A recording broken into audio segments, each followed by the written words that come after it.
चलिए, जैसे हमने एसिड की फिजिकल और केमिकल प्रॉपर्टीज को देखा, ठीक वैसे ही अभी स्टडी करने वाले हैं बेसिस की फिजिकल एंड केमिकल प्रॉपर्टी। तो सबसे पहली बात बेटे, फिजिकल प्रॉपर्टी ऑफ बेसिस। क्या बेटे? फिजिकल प्रॉपर्टीज ऑफ बेसिस, इसको भी हम लोग स्टडी कर लेते हैं, है ना। तो सबसे पहली बात बेटे, यहाँ पर आप लोगों ने देखा होगा, जैसे हमने एसिड के अंदर बात की, ठीक वैसे ही बेस का जो टेस्ट होता है वो कैसा होता है बेटे?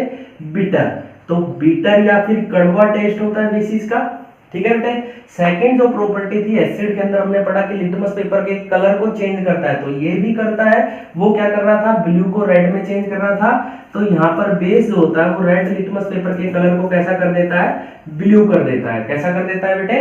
ब्लू कर देता है। तो ठीक इसी तरीके से हम लोगों ने वहां पर देखा था कि वो वहां पर एक्वा सॉल्यूशन में जाने के बाद इलेक्ट्रिसिटी कंडक्ट करते हैं। तो ठीक बेस भी आपका एक्वा सॉल्यूशन में जाने के बाद OH माइनस आयन को रिलीज करता है और इलेक्ट्रिसिटी को कंडक्ट करता है। तो these can also conduct electricity.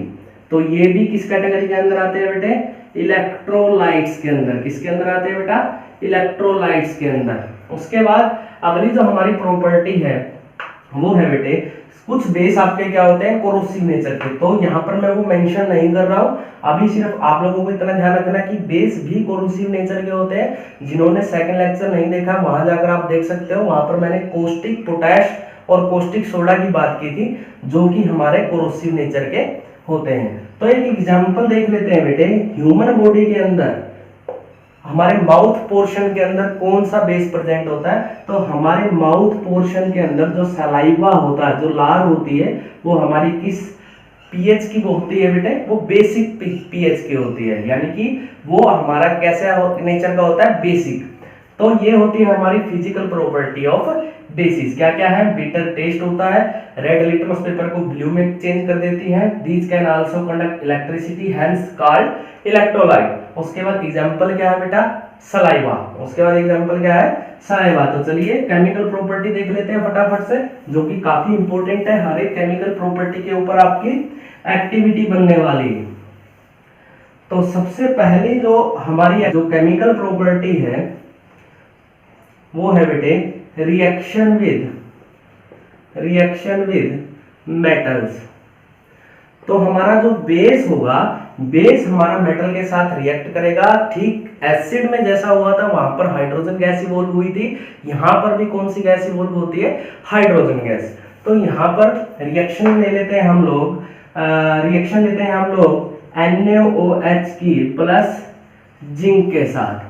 Sodium hydroxide जब जिंक के साथ रिएक्ट करेगा तो यहां पर हमारा बनता है सोडियम जिंकेट। क्या बनता है बेटे? Sodium zincate, Na2ZnO2 plus H2 gas यहां पर रिलीज होती है।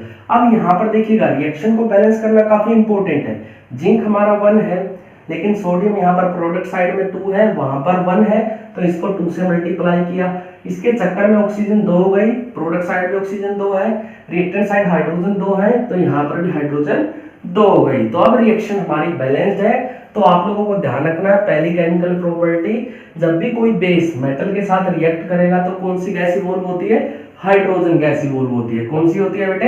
हाइड्रोजन गैस इवॉल्व होती है। उसके बाद रिएक्शन विद एसिड्स। जब भी कोई बेस हमारा एसिड के साथ रिएक्ट करेगा तो रिएक्शन के साथ यहाँ पर क्या बनाएगा? साल्ट, और साथ में क्या रिलीज करेगा? वाटर। तो ये भी चीज हम लोग देख चुके हैं, बेस प्लस एसिड जब रिएक्ट करेंगे आपस में तो साल्ट का फॉर्मेशन होगा और साथ के साथ वाटर का फॉर्मेशन होगा। ऐसी रिएक्शंस को क्या बोला था? Neutralization reaction. रिएक्शन का एग्जांपल आप फिर से वही दे सकते हो, NaOH जब रिएक्ट करेगा HCl के साथ तो NaCl प्लस वाटर का फॉर्मेशन कर देता है। तो 2 प्रॉपर्टी हमारी हो चुकी हैं। तीसरी जो हमारी प्रॉपर्टी है वो है बेटे रिएक्शंस विद, वहां पर मेटल ऑक्साइड पड़ा था, यहां पर क्या पढ़ेंगे? Non metal oxide. एसिड हमारा मेटल ऑक्साइड के साथ रिएक्शन करता था, जबकि बेस हमारा किसके साथ कर रहा है? नॉन मेटल ऑक्साइड के साथ। तो ये सबसे इंपॉर्टेंट प्रॉपर्टी हमारी बन जाती है एसिड और बेस के अंदर केमिकल प्रॉपर्टीज में।